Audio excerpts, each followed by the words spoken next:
Thank you, Laura. G'day, everyone. You can hear me okay? I apologise I don't have the mow. I know I get asked this question a lot. Are you going to grow the mow? You got to grow the mow. And when I grown the mow, it was actually for men's health, prostate cancer. And we used to do it for Movember, all the quick bowlers. So I'd only just got back into the team and I actually wasn't going to grow it that year because I just wanted to focus on my cricket and not really think about too much else. And my wife actually pushed me into it, growing it. So I decided to see if I could grow the handlebar mow, and all my teammates were calling it the magic mow, and it got out into the media. But I do apologise that I haven't got it here today. This is my first time doing a keynote presentation, so you might find that a little bit hard to believe. I mean, I've spoken in front of large amounts of people. I've stood in front of 90-odd thousand at the MCG, millions of people on TV watching me perform and play cricket, and I think this is probably one of the most nerve-wracking moments of my career, so just please be gentle with me today. I did write a few things down, and I was speaking to Virginia about it, and I normally am better off the cuff, but I will go with what I've got here because I need to learn about structure. Leaving cricket, everything's done for you. You've been told where you need to go, where you need to train, get on this bus, get on that flight. And now that I'm in the real world, I need to be a bit better in my structure and planning. So I'll start off. I'll give you a little bit about, talk a little bit about my road, me growing up and getting into cricket and where I'm heading into the future. It's fair to say all sportsmen endure numerous highs and lows in their career. And I've been invited here today to share my experiences in facing and overcoming hurdles I've encountered along the way.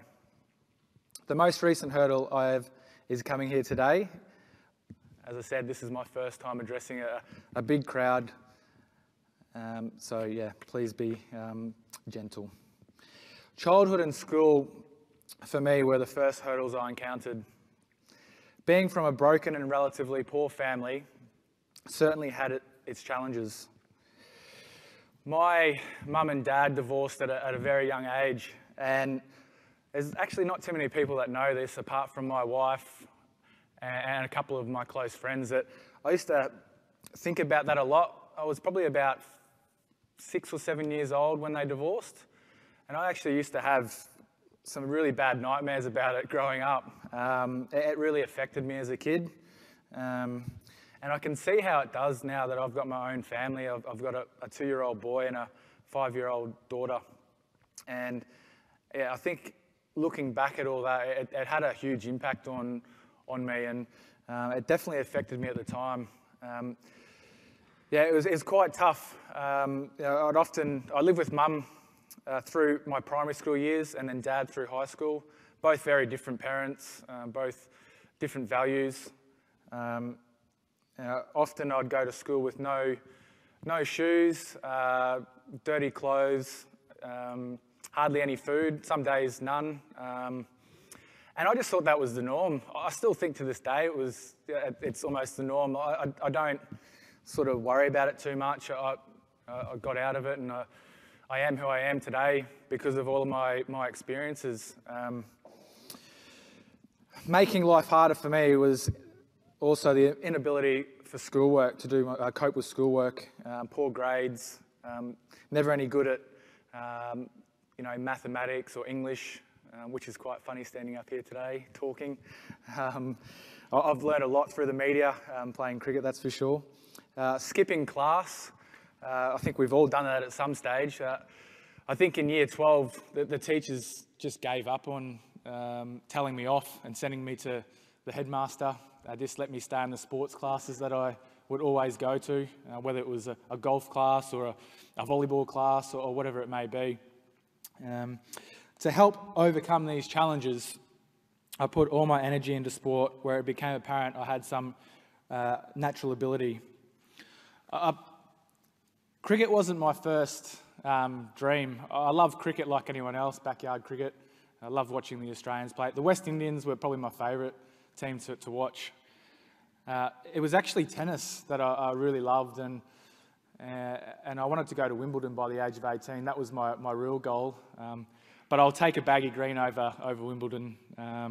Looking back at the career that I've had, it's a pretty special feeling receiving your baggy green and playing for your country. Then came my first real high in my life, meeting Dennis Lilly, the great Dennis Lilly, as we all know. I was 17 years of age, 6 months out of high school, and had no real goals, no life ambitions at that stage. I obviously loved my sport. I didn't really have anything else to go to, and I had an opportunity to go down to a Pace Australia camp in Brisbane. And the great DK Lilly was there. I actually didn't recognise him at first because all I remembered was the long locks, the unbuttoned shirt with the hairy chest and the gold chain. The only thing that was sort of there, he still had the hairy chest, but it was very grey, and he still had the gold chain. But once I got talking to him, it was a great experience for me to stand there and have a conversation with him. And all of a sudden, I was down in Adelaide the next day, meeting him. Like I said, I came from a relatively poor family. So at that stage of my career as well, I was bowling in golf spikes, my dad's golf spikes. So I had no cricket gear. I was borrowing gear. But yeah, for me, that was a moment where I thought this is a real opportunity for me to do something, to make the most of going down to the cricket academy in Adelaide, where Rod Marsh was the head coach. I was down there for about 2 months, and just thinking that I was there to train and have a little bit of fun as well. And yeah, after that 2 months, I was told to go back to Townsville, pack my bags, and I was on my way to England to play in the Australian Under-19 team. So it happened all pretty quickly for me, and I didn't go through the system like a lot of the boys did, but it was a really good opportunity for me, and I made the most of it. I also gained a Queensland cricket contract at that stage, which was really exciting as an 18-year-old kid. And it was all sort of pretty exciting for me. I had to move from Townsville, go to Brisbane. I did that all on my own at a young age, and but it was a great time in my life as well. Then all progressed really well until my next big hurdle. I had 4 stress fractures in my back from the age of 18 to about 23. I lost my Queensland cricket contract, and I actually almost had back surgery, which would have ended my career before it even started. Through that period was quite frustrating. I would often train really hard. Well, I thought was training really hard at the time, and I would get back to training, play a couple of games, and then my back would blow out again, a new stress fracture. So that happened for a few years, and it really frustrated me, and I didn't know what to do, and I'd lost my Queensland cricket contract, which was devastating at the time, but I knew that it was an opportunity if I wanted to play for Australia at some point in my career, that I was going to have to work hard. I realised then that I also had to work really hard on my fitness and my cricket skills if I was to have any long-term success. I had some really good role models at Queensland Cricket: Andy Bickle, Michael Kasperwich, Simons and Hayden. And I remember in a session with Matty Hayden, we'd been training for about 3 hours, and we were all stretching and warming down, and he went off to a separate net and started hitting balls for another hour. So I waited around, and I spoke to him afterwards, and I said, "Why did you do that?" And he said, "Well, if you want to be the best and play at the top level, you need to do the extra work."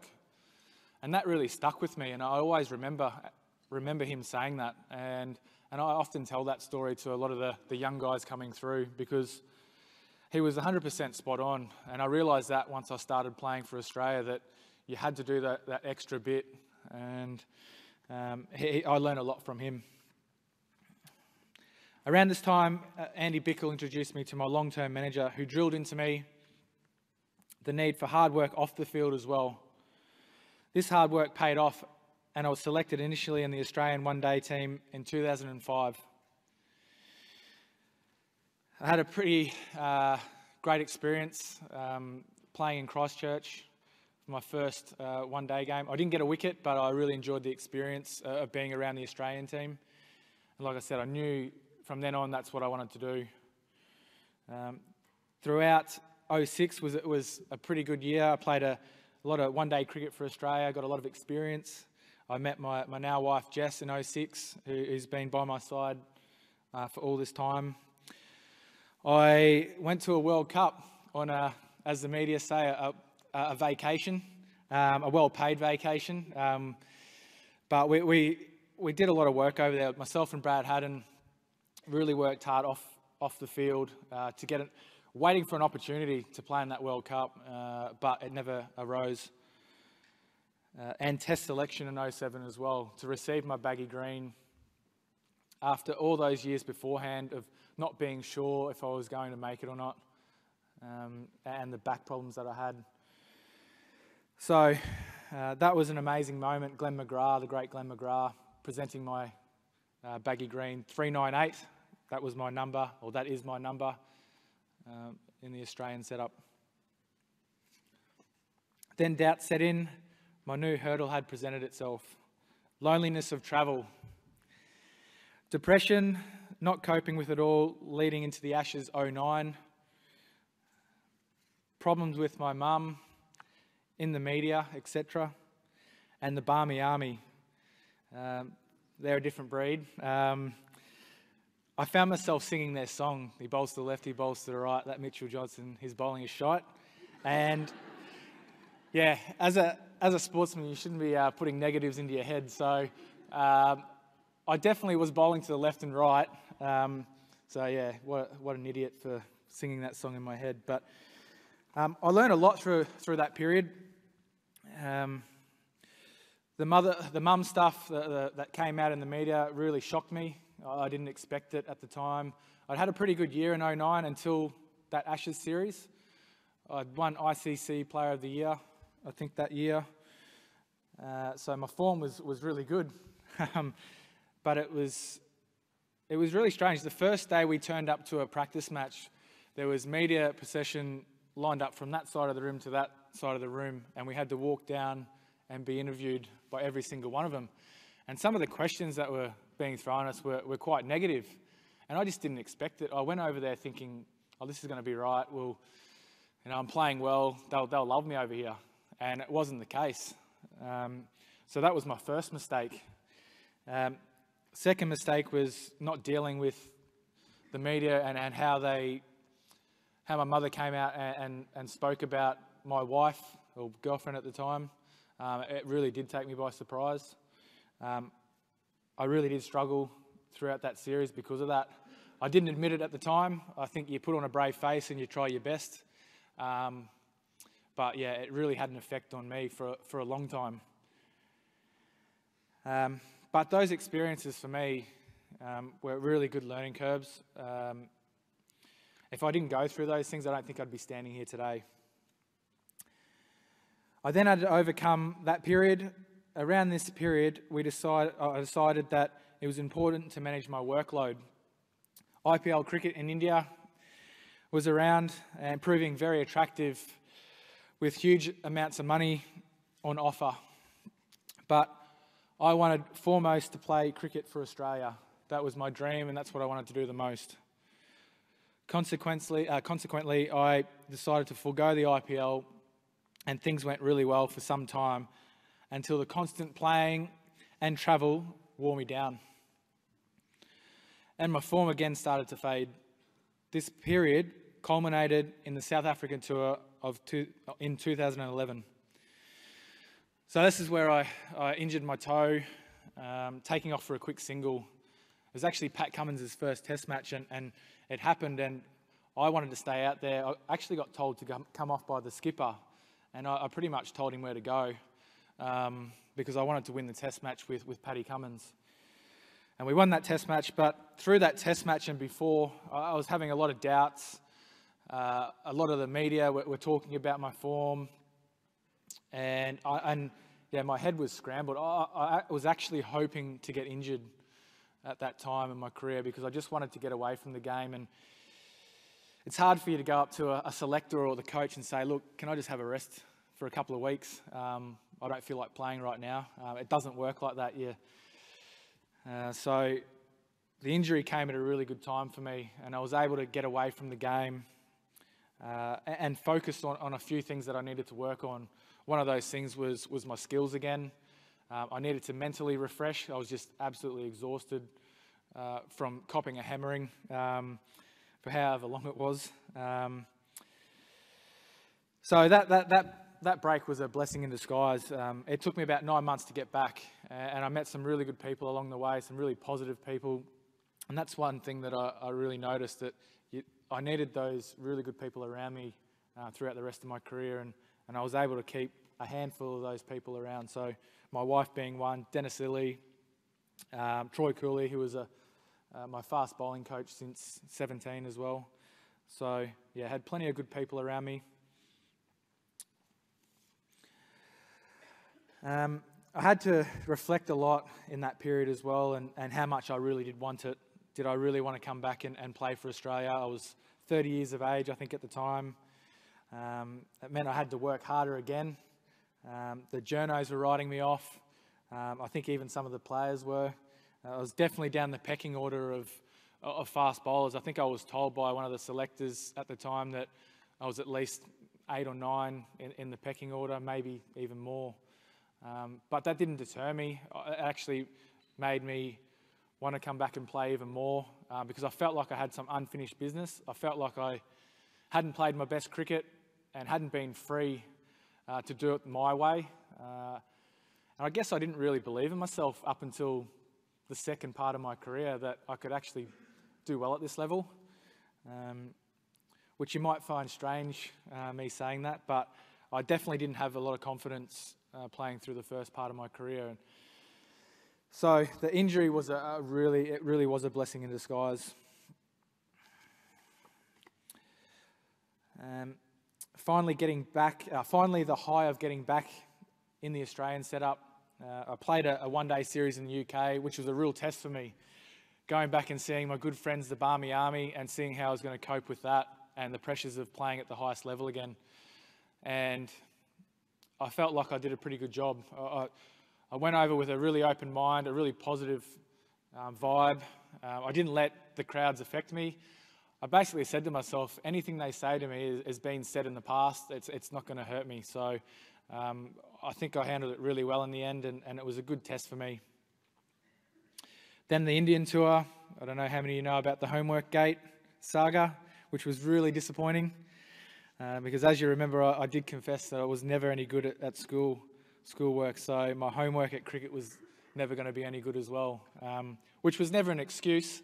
I never made any excuses about it, just totally forgot about it at the time that we had Mickey Arthur as coach. We were losing the test series, and he wanted us to all jot down some pointers of how we're going to improve, and we had a few days off at the time, and I just totally forgot like the other guys did, so it was pretty disappointing. But it was a really weird period of time as well, because Shane Watson was in that as well. He was suspended, went home for the birth of his child, and then came back and was captain the last test, so it was really strange, but yeah.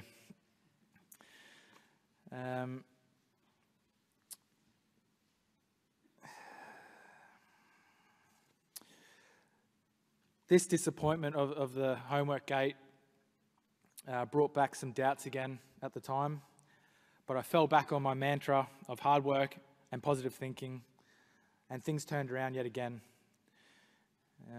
Had a little bit of disappointment not being picked in the Ashes series over in England, but it was probably a good decision as well because I wasn't quite ready. And when I was picked in the 13-14 series, I was definitely ready. Still very nervous about it. And I probably didn't breathe through the first 2 or 3 overs of that test match in Brisbane.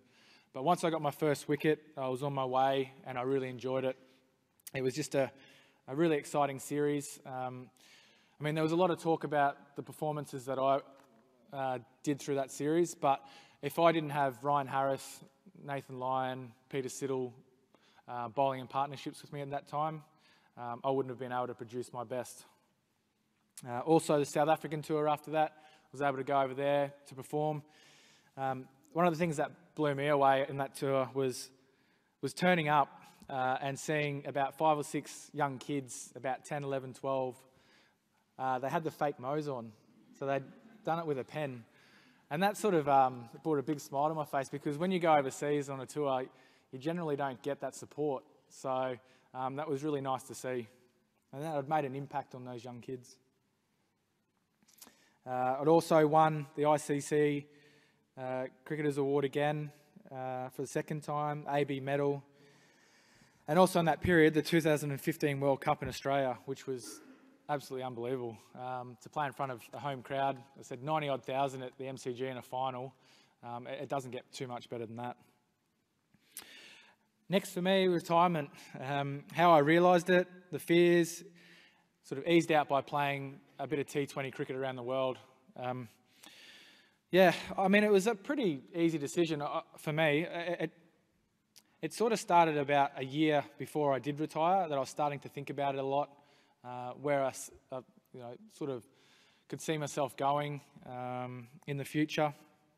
My body had just had enough, my mind, all the travel, starting a young family, that was a huge impact on my decision. So all those factors definitely came into it. But I was at ease when I made the decision. I really think I made the right decision at the time, and I don't have any regrets about it. And then I realised, yes, I have to look at life after cricket. Yes, it can be scary for someone who's only ever had one job, and that's to play cricket. However, with good planning, with my wife and my manager, things started to fall into place.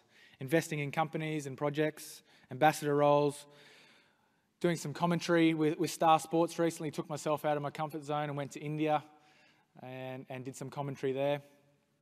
Doing some now with Fox Sports through the summer, some with ABC Radio. So the opportunities are coming up fast, and it's really exciting. Some coaching roles, I really want to get back into doing some coaching and giving back to the game, because I feel like I have a lot to give. And taking myself out of my comfort zone as much as I can, like I have today. In closing, my final assessment on dealing with the highs and lows is not to get carried away with the success, and with one success, and when things go amiss, fall back into 2 major things in life: communication with people close to you, and hard work. As a result of the latter, one of the things I'm most proud of is that I never incurred a soft tissue injury throughout my 10 years in the privileged position of representing Australia at cricket. I sincerely hope that some of the points I have highlighted today resonate with you, and I thank you for being such an attentive and courteous audience. Thank you.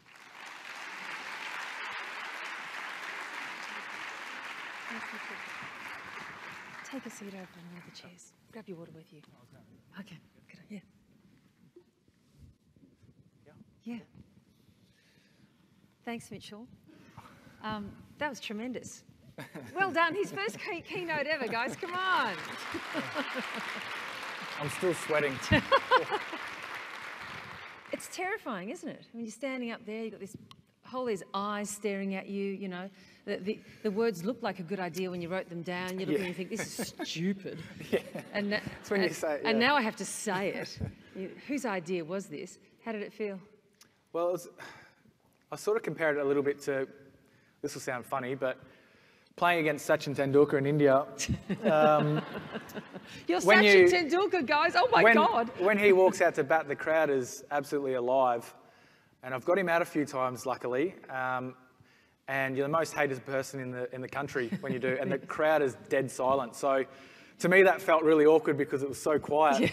Yeah. I felt like I'd done something wrong. But yeah, look, it was great to to be able to get the opportunity to do it. I definitely had some sleepless nights thinking about it, but everyone was great, and hopefully there was a few messages in there for everyone. There absolutely were, and you won't be aware that a number of the messages absolutely dovetail with what we've been talking about here for the last 2 days, so we'll get to that.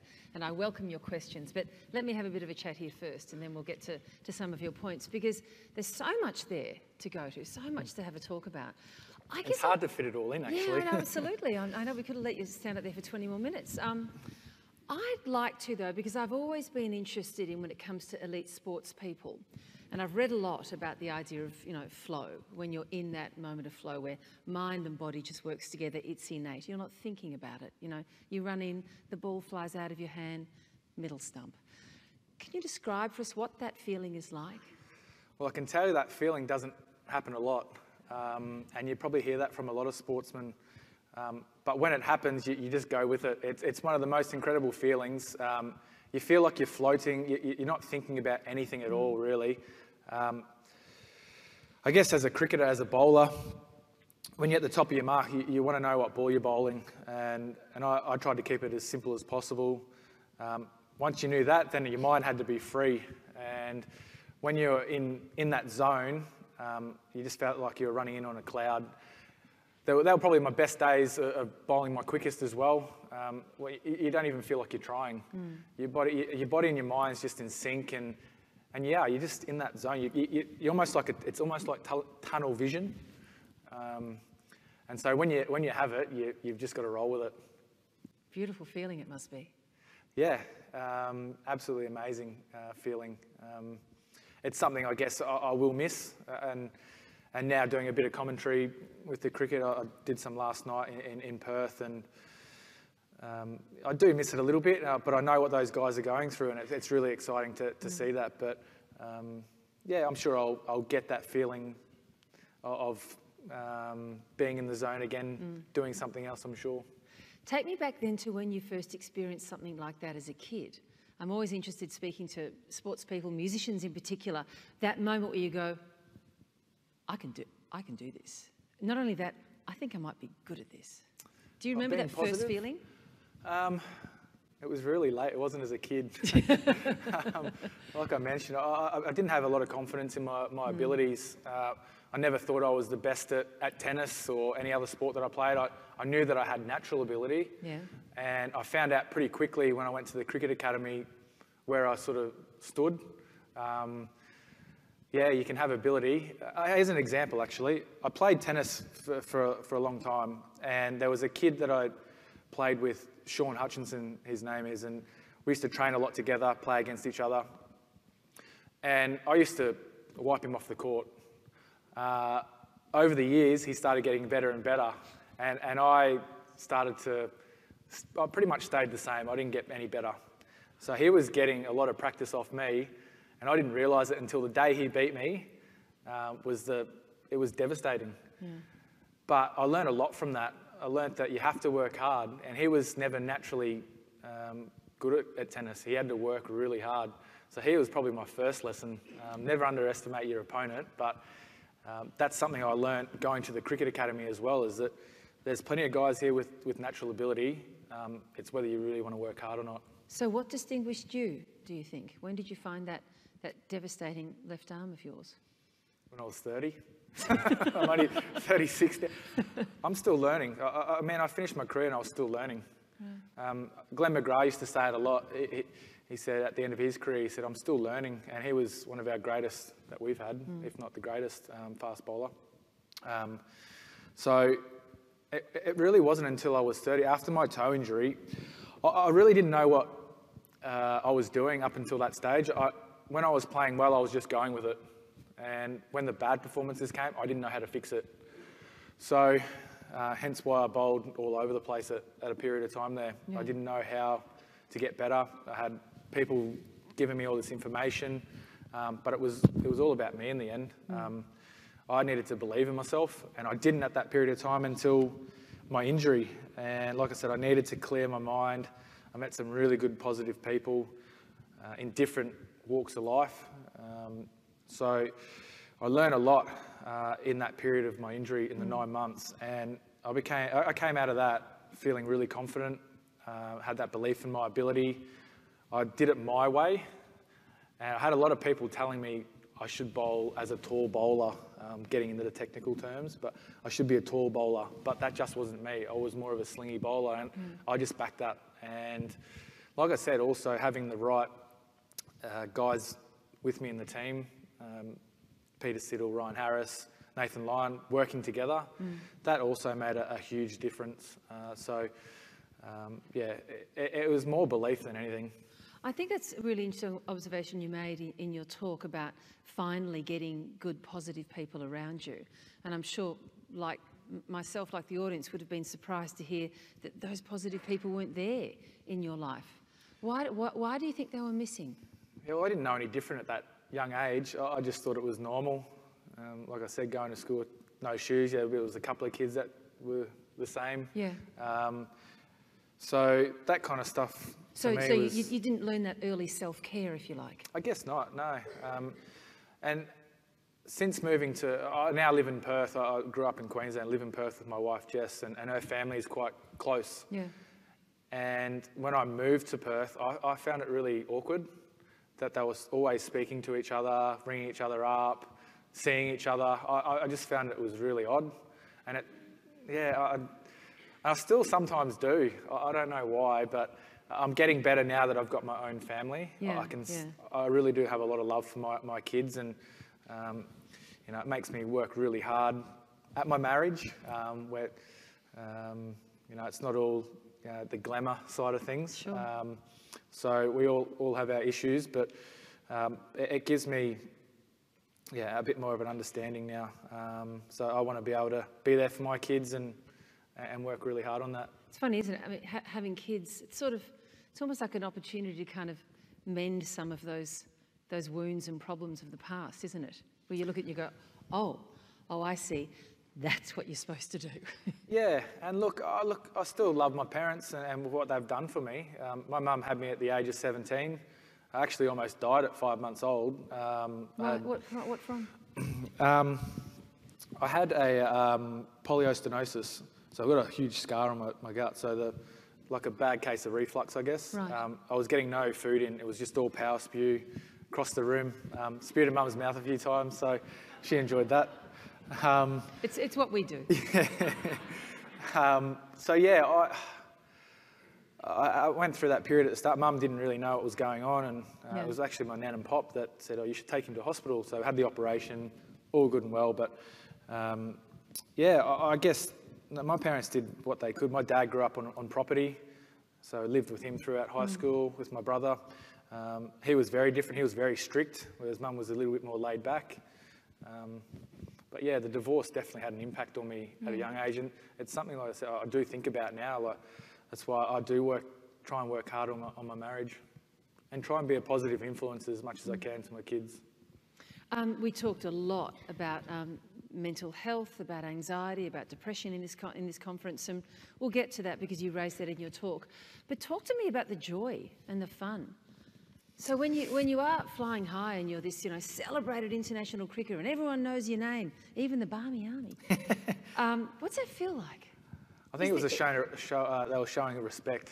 Apparently, if they know your name, well, if they're singing a song, it's exactly. actually in their book. They have a book. Yes, I know. It's, if they don't sing about you, mate, you're nobody. Yeah, well, they were pretty good about it at the end. They said, "Oh, congratulations on your career, etc., etc." And I was like, "Yeah, cool, thank you." I had fun with the banter you guys had, but. The joys of my career, there was plenty of joys, that's for sure. Like I said, the World Cup, being able to share those moments with family and friends, coming into the dressing room, the things that you don't see. So take us into the dressing room. What's that like? You've just had a triumphant day out there, wherever it might be, Old Trafford or Lords or MCG, and you walk into the dressing room. What happens? Well, an example, the Ashes series 13-14, when we won 5-0, had all our wives, partners come back into the change rooms, and there was a lot of CA staff as well, and everyone sort of really enjoying it. It was quite busy. I was actually absolutely exhausted. So sure. I was standing next to the slushy machine, or the slushy machine. that we would use for hydration. So we had 2 of those, but they'd obviously filled it up with a bit of vodka at the end of the game, not during the game. And I was basically leaning on that, and my wife was talking to me, and I was just in la la land because I was absolutely exhausted. It probably wasn't until the second drink kicked in that I felt a bit better and started to get into it. But hydrated, you were hydrated. Yeah. Well, it was Gatorade and vodka. I think there you go. So yeah, look, I had to really soak it in at first and really reflect, I think, and sort of just let everything, all the emotions come out. And then once that sort of, once some of the CA members started to leave and then the families left and the boys all got together, then it was, it was pretty awesome celebrations. Just to sit in the rooms at the SCG and talk about the series.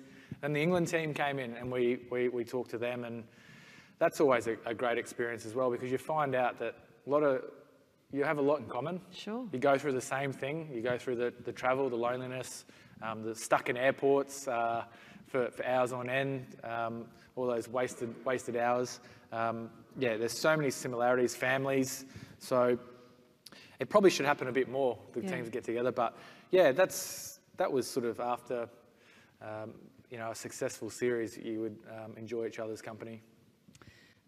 You're not the only one to talk about the loneliness of being on tour and how bad that is. And clearly that's been a reality of, life on tour and on the road ever since, international cricket began. Why do you think it's taken so long for those, guys who run the whole system to figure that out and to figure out it just wasn't good for your mental health? Well, it has become better. It I mean, has. families are allowed on tour now. Allowed. Because it never was allowed before that. So most of my career, it's sort of been allowed. Maybe not quite at the start, but the partners are allowed for 2 tours, basically, like an overseas tour and then a home series. So basically like a MCG for Christmas, we'd all spend together. I think it was at Crown Casino. So you're there for the so Boxing you'd have Day test, two periods in the calendar. But that was the first couple of years, and then that changed again, where the families were allowed to come on tour, just had to sort of stay out of the way a little bit, and then it's become just bring them whenever. But as long as it doesn't take the focus away. But I think what it's done is it's made it a lot easier for the guys with families in particular. But also those guys, there's a lot of guys with their partners that struggle with it, the younger guys, the first time that they're doing it. Yeah. It took me probably 12 months to really settle when I first started into the whole international circuit, the travel and the playing and all that. So, yeah, I mean, it's definitely getting better. And I was saying earlier that in a private conversation that we're starting to talk about it a lot more. I know I started to talk about it at the end of my career with a lot of the young guys in the team. We all have the same things going on. So it's all about, for us, it was trying to get out of our rooms and not sit on our computers and read about ourselves, what the media have said about us and our performance, because it's not good to do that. You just sit there and stew over it. You get that anxiety, you have sleepless nights. So the best thing was we started to, go and do stuff together, go for a walk, go have a coffee, do something. I was really struck by the observation you made in your talk there about, and I wrote it down, I was hoping to get injured. I mean, that's a big declaration of being in a really bad mental place when you say, just get me out of here and get me into hospital. Yeah, that was definitely a pretty low moment. Yeah. Did others around you know that you were feeling like that? Yeah, yep. It was pretty obvious. I'd lost a little bit of weight as well. I'd lost a few kilos, so I wasn't playing at my usual weight.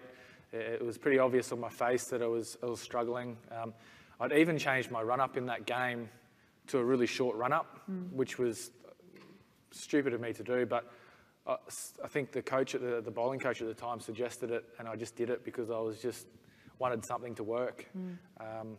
It was pretty embarrassing, to be honest, when I sort of look back at it, but at the same time, I was really struggling. I needed to get away from the game. I think, look, I went and saw people about it.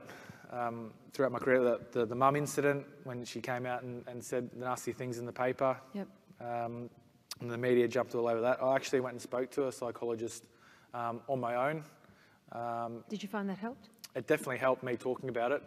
I've recently done it, I think the start of this year or the end of last year, just because I was struggling a bit, so I thought I'll go and see somebody about it. I'm pretty open to doing that now because I know that it works. Yeah. So that's a sort of a constant reference point in your life if you need it. Yeah. Yeah. So it's I think a lot of the guys that are playing, they have the support there now. We have our own psychologist that actually comes on tour with us. So guys are using those resources now, which is really important.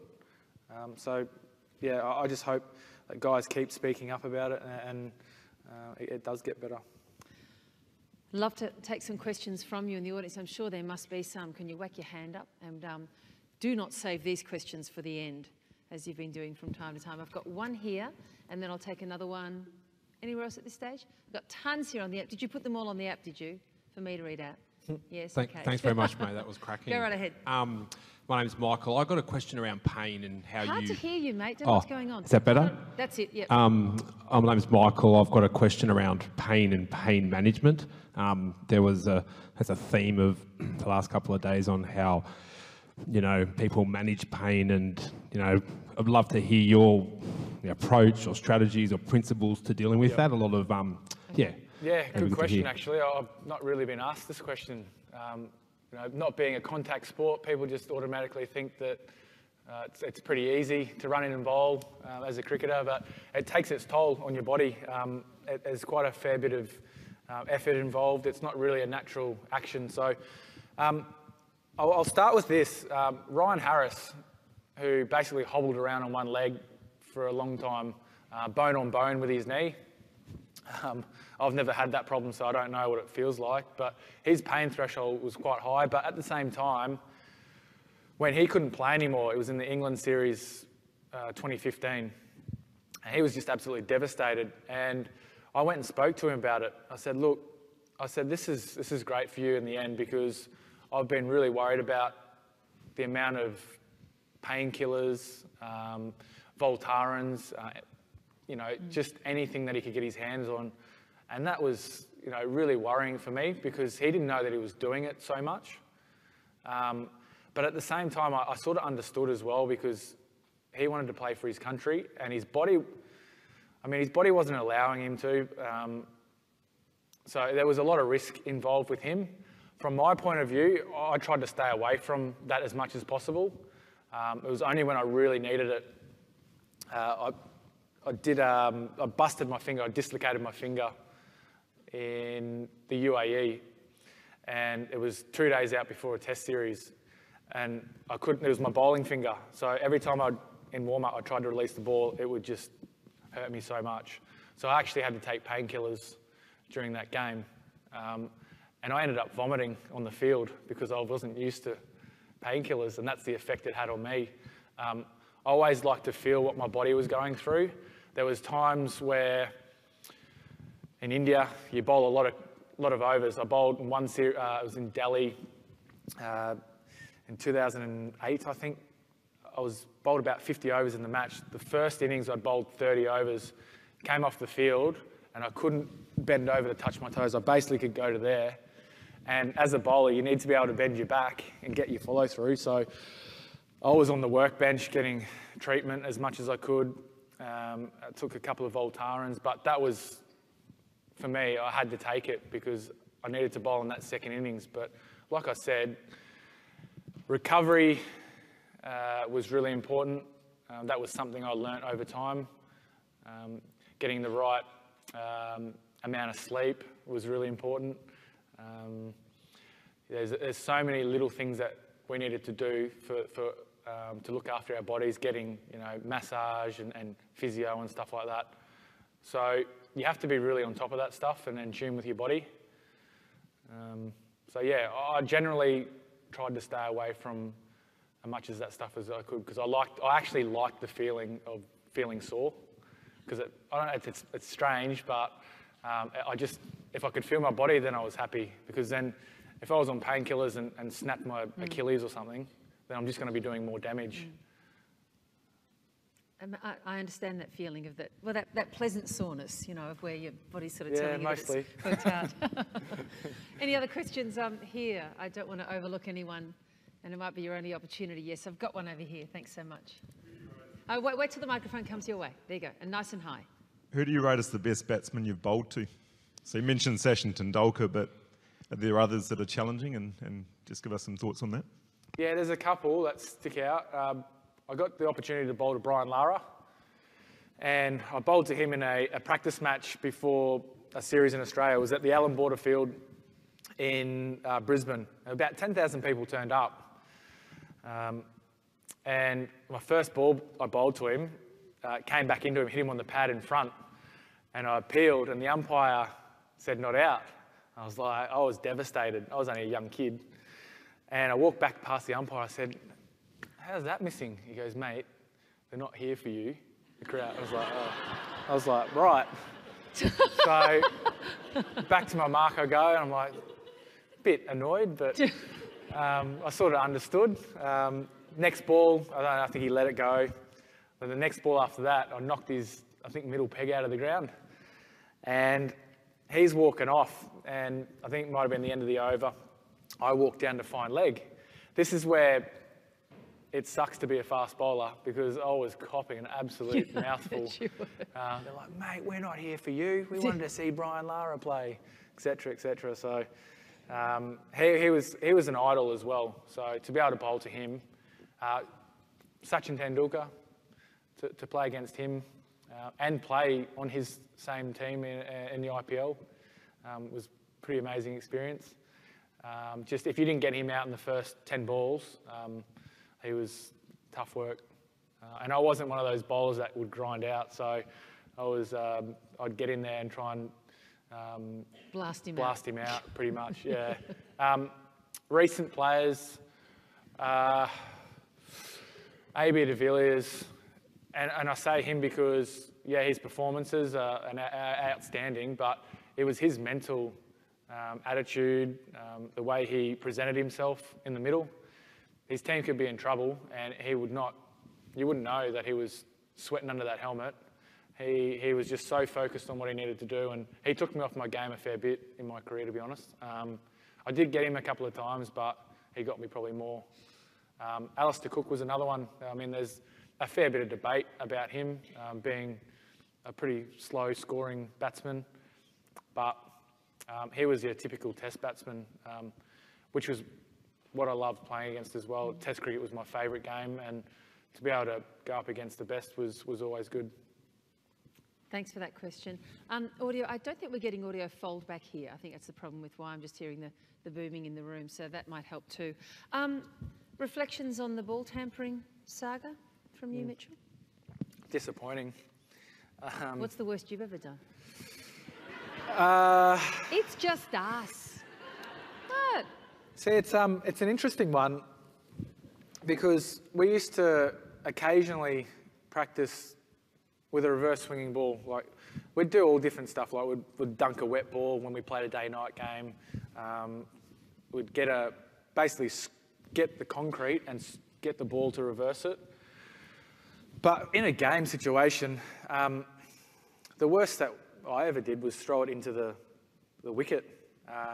When we see all teams doing it, I think what's happened over the years is the wickets. Yeah, you throw it into the wicket on the. But my bowling action also, I used to hit the shiny side of the ball. So what I used to do was just bowl the ball anyway, and it would rough up one side. So I didn't have to cheat, like some teams do in this day and age. But what's happened is the wickets have become so flat and boring for bowlers that teams are starting to do it over the years. It's happened before us. You'd be pretty naive to think that, back in the 70s and even earlier, that wasn't happening. You have a look at some of the bowlers that used to reverse the ball a mile from Pakistan. Wasim Akram and those guys. You just wonder if there was ball tampering back then. So look, it was. I think it was the way that it happened more than anything. We pride ourselves on being legit and being honest, especially when I know that when I was playing, that's how we tried to play the game fairly, and it was just disappointing the way they did it. To pull out sandpaper when there's 55 cameras around, it's just ridiculous. And to put it on a young bloke that's hardly played any Test cricket, it was really disappointing. And it affected everyone. It didn't just affect the current players, it affected everyone. I had someone drive past my home in Perth and abuse me as they drove past. I was out the front yard and they called me a ball tampering CUNT. So it affected everyone. And for 2 weeks I was getting phone calls from the media wanting my opinion on it. So yeah, extremely disappointing. It's going to take a while for it to blow over. I don't think it ever will. It'll always be brought up. But yeah, I mean, everyone's affected by it. I go down to my local indoor cricket centre and I have a bit of a muck around with my mates, and we played against the South African side not long ago, and they were into me about, do you want some sandpaper, mate? We've got some here for you. So now it's become a bit of a joke and whatnot, but it's always going to be there. Do you think the ban on Smith and co should be reduced? No, I think I think the ICC need to get serious about ball tampering and start making their decisions harsher. I think it was only you can get 1 game for something like that. But what Cricket Australia did, I think they've shown that they're not going to tolerate it, and I think all the other countries should be in the same boat. And it's not good for the game. It's not a good look. It's like I said. It's just it shouldn't have happened. It's just really disappointing. I've got a question here that's come in on the app about being held up on a pedestal, and the challenges there, the downside of that, but also whether the media oversteps the boundaries between selling a story and the personal impact. Look, I never had early in my career, I had a pretty ordinary relationship with the media. And what I didn't like about it was the personal attacks. I could handle if you're not performing, okay, write something about it. Maybe not after 1 game, give us a go a bit, but if you're not performing, then expect to have some of that negative feedback. What I did in the second part of my career was actually got some relationships with a few of the journalists that I thought were really respectful, and I actually got one of them to write my book. So that was the best thing I could have ever done. There was a couple of us that were doing it at that time because we just thought there was a really bad vibe between the media and the players at the time, and there wasn't too much being written about us that was good. So we just decided to, have that relationship with the guys, and then that actually made things a lot better. As for being put up on a pedestal, I mean, as a young kid, it's quite difficult to deal with if you start believing in all the hype. Yeah. I think for me, it started early with Dennis Lilly saying a once-in-a-generation bowler. That actually had a bit of an effect on me. I didn't realise it at the time when I was playing, but it definitely had an effect. It was always written. It comes up in most articles. So the pressure was there early. But yeah, I think sometimes the media can blow things up, and you have to be careful as a young kid coming into that. Well, on that note, I just wanted to finish by asking you if you could tell something to your 12-year-old self, to your 12-year-old Mitchell Johnson, given everything you've gone through and what would you say? Good question. I'd probably say have belief in yourself, but also enjoy what you do. I think, especially at that age, I get a lot of young kids come up to me. I've done a little bit of coaching, and the parents are like, "Oh, how can we get him better, this and that?" And I just keep it really simple. The fun factor has to be the main priority, I think, at that age. But yeah, I think just having belief at a young age and being confident is really important for a young kid. I think everyone in this room believes in you, Mitchell Jotson. Thank you so much. Thank you. Well done. Beautiful job.